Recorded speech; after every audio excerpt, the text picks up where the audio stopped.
Contraintes sécuritaires, dress code, forte chaleur et ma liberté de me vêtir dans tout ça? Je réponds à cette question tout de suite, restez avec moi.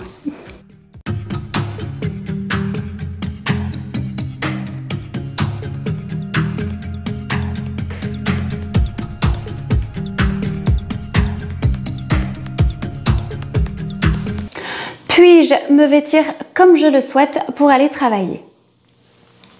En principe, oui. Sachez qu'il existe toutefois des restrictions.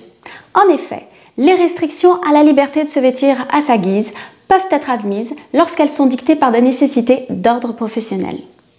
Ainsi, des contraintes vestimentaires ne peuvent être apportées que si elles sont justifiées par la nature de la tâche à accomplir et proportionnées au but recherché. À titre d'exemple, le personnel de banque ou encore un directeur de banque, dans le cadre de ces professions où il existe un lien direct avec la clientèle et dans la mesure où le personnel véhicule l'image de marque de l'entreprise, eh bien là, l'employeur aura effectivement la possibilité d'imposer une tenue appropriée, une tenue correcte. Il en sera de même pour le personnel, par exemple, qui travaille dans des grands hôtels. Effectivement, ils sont tenus de porter un uniforme. Voilà, l'employeur, là aussi, aura la possibilité d'imposer cette tenue. Qu'en est-il des collaborateurs qui refusent justement le port de cette tenue?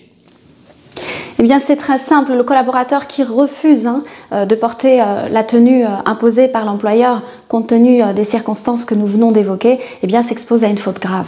Dans de tels cas, il a été jugé que le dress code imposé aux collaborateurs trouvait sa source dans la nécessité de véhiculer l'image de marque auprès de la clientèle.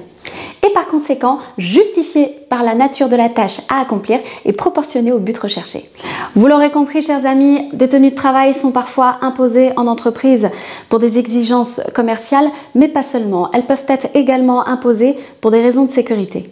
L'employeur est donc en droit d'interdire les tenues non conformes aux consignes de sécurité.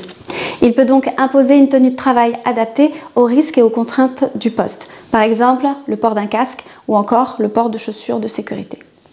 Et vous le comprendrez aisément, eu égard à l'obligation de sécurité qui incombe à l'employeur. Souvenez-vous, l'employeur est tenu d'une obligation de sécurité à l'égard de chacun de ses collaborateurs. Première séquence de la minute juridique.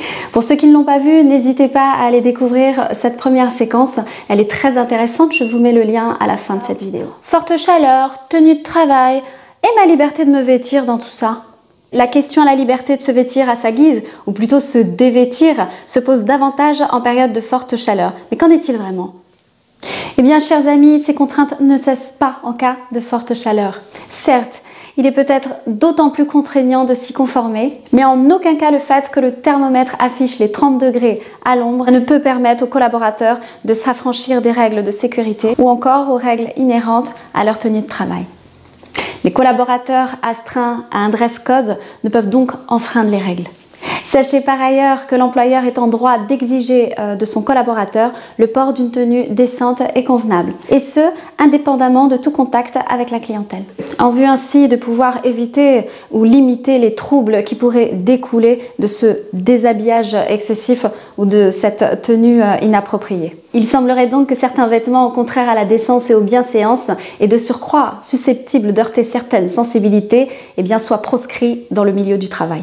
Le cas échéant, le trouble qui serait créé dans l'entreprise sera apprécié en fonction du secteur professionnel, du métier de l'intéressé ou encore de ses responsabilités, de l'existence ou non avec la clientèle ou encore des pratiques et tolérances de l'employeur. En cas de litige, c'est le juge qui tranchera. Il déterminera en effet si les contraintes vestimentaires sont justifiées ou excessives. Ou encore si les atteintes à la liberté vestimentaire sont justifiées par l'intérêt de l'entreprise ou au contraire excessives. Vous l'aurez compris, chers amis, on arrive à la fin de cette vidéo. J'espère vraiment qu'elle vous aura été utile. Si c'est le cas, likez la vidéo, partagez-la, abonnez-vous, des bisous, prenez soin de vous. Ciao.